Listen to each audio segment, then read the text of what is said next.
미국 대선 레이스 중 트럼프 전 대통령이 총격을 당하는 사건이 발생해 사람들이 충격에 빠졌고 미국 대선에 대한 관심이 집중되고 있습니다. 세계에서 가장 강한 나라인 미국의 대통령이 누가 되느냐에 거의 모든 나라의 외교적, 경제적 이해관계가 얽혀 있습니다. 특히 북방 공산 세력과 남방 경제권 세력의 사이에 위치해 있는 우리 대한민국은 미국 대선 결과에 더 민감하게 반응할 수밖에 없습니다. 일부 기독교인들 가운데서는 트럼프에 대한 기대가 존재하는 것이 사실입니다. 지난 임기 당시 자국 내에서 기독교 가치에 부합하는 정책을 펼치는 모습을 보여줬기 때문이고, 성경에서 바사왕 고레스가 유다 백성을 해방시킨 것처럼 트럼프가 북한 동포를 해방할 사람이지 않겠는가 하는 기대를 걸기도 합니다. 우리는 신앙의 본질을 잊지 말아야 합니다.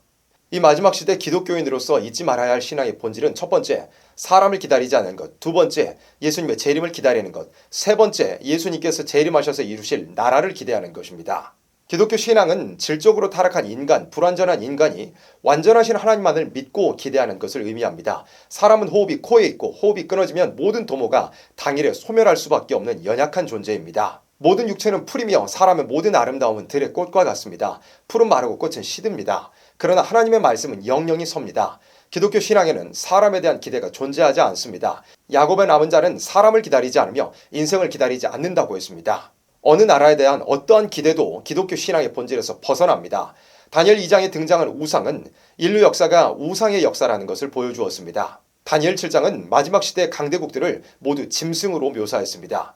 북방 무신론 공산 국가들과 타협하는 것도 옳지 않고 그 반대편에 있는 자본주의 국가들을 의지하는 것도 옳지 않습니다. 구약시대 유다는 북방 세력과 타협하려 하기도 했고 그 반대편에 있는 남방 세력을 의지하기도 했습니다.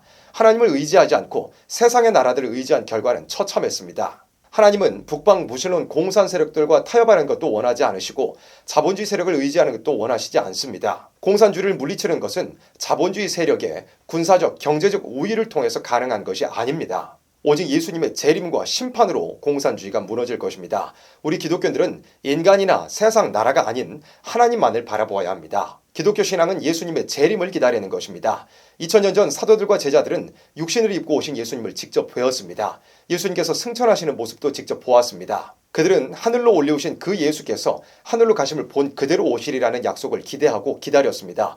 여러 편지서에 예수님의 재림에 대한 기다림이 기록되어 있습니다. 예수님의 재림이 가까울수록 예언의 말씀이 하나하나 성취될 것입니다. 이미 지금은 은혜의 시대를 지나 환란 시대에 접어든 때이고 예언의 말씀은 상당 부분 성취되었습니다. 요한계시록의 첫 번째 나팔부터 네 번째 나팔까지가 보여준 것처럼 공산 세력이 세계 3분의 1 지역을 차지했고 지금은 다섯 번째 나팔의 시기에 들어와 나머지 세계 모든 지역이 유물적 사상의 미혹으로 뒤덮인 시대가 되었습니다.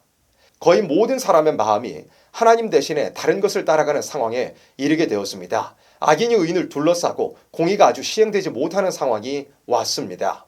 거짓 선지자들이 일어나고 불법이 성함으로 기독교 사랑의 본질이 왜곡되고 온 세상이 동성애를 비롯한 부패로 멸망한 소돔과 같이 점점 악화되어 가고 있습니다. 특히 마지막 시대는 지도자로서의 자격을 갖추지 못한 자들이 지도자가 되어 많은 사람들을 옳지 못한 길로 인도할 것이라고 말씀했습니다.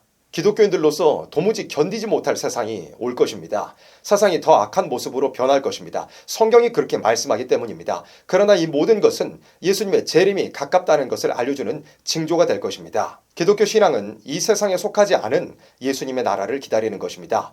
예수님께서 말씀하시기를 당신의 나라는 이 세상에 속한 것이 아니라고 하셨습니다. 우리의 모든 목적은 궁극적으로 이 세상에 속하지 않는 예수님의 나라를 세우는 것이어야 합니다. 이 세상 속에서는 결코 기독교인들이 원하는 나라가 세워질 수 없습니다. 인간이 타락한 존재이고 마귀가 활발하게 활동하고 있기 때문입니다. 하나님의 나라가 이루어지기 위해서는 예수님의 재림과 악의 세력에 대한 심판이 먼저 있어야 합니다. 우리들 속에 남아있는 죄악의 질이 완전히 사라지고 변화되어야 합니다. 만물까지라도 창조 시의 아름다운 모습으로 회복되어야 합니다. 이와 같은 일들이 없이는 결코 하나님의 나라가 이루어질 수 없습니다. 기독교는 항상 주의해야 합니다. 사람을 의지하지 않는 신앙, 재림을 기다리는 신앙, 예수님의 나라만을 기대하는 신앙이 흐려지지 않도록 주의해야 합니다. 이 신앙의 본질이 흐려지면 세상의 정치에 매몰되고 인물을 기대하게 되고 세력을 바라보게 됩니다. 기독교인 중 어떤 이들은 미국과 트럼프에 대한 기대를 가지고 있습니다. 이 기대를 가진 분들은 대부분 악한 무신론 공산 세력과 싸우는 분들이기도 합니다. 그러나 기독교인으로서 본질을 놓치지 않았으면 좋겠습니다. 이렇게 가정해 봅시다. 미국이 건국 초기와 같은 기독교의 정신을 회복하고 대한민국의 지도자도 정상적인 정책을 펼치고 힘을 합쳐 북한의 자유를 선포하고 중공과 러시아를 압도하는 세상이 온다고 가정해 봅시다. 어디까지나 인간적인 기대에 따른 가정입니다. 그렇다면 질문이 하나 생깁니다. 그런 세상이 오면 예수님은 언제 오시는 겁니까? 그런 세상이 온다면 예수님의 재림이 멀리 있다는 것을 의미합니다. 그런 세상은 예수님께서 이루실 나라를 필요로 하지 않습니다. 성경은 예수님께서 재림하실 때가 되면 세상에서 복음의 빛을 찾아보기 힘든 미혹에 덮인 세상이 될 것이라고 말씀했습니다. 온 세상이 하나님을 대적하는 사상으로 하나가 될 것이라고 말씀했습니다. 그럼에도 불구하고 이 세상에 대한 기대가 생기는 것은 흔히 자신이 가진 것 때문에 발생하기 마련입니다. 자신이 가진 물질과 재물, 자신이 가진 육신적 안락과 편안함, 자신이 가진 세상과 교회에서의 권력과 같은 것들을 놓치기 싫을 때 이 세상에 대한 기대가 생기는 것입니다. 우리 기독교인들이 오늘 해야 할 일은 악한 세상 가운데서 타협하지 않고 신앙을 지켜나가는 것입니다.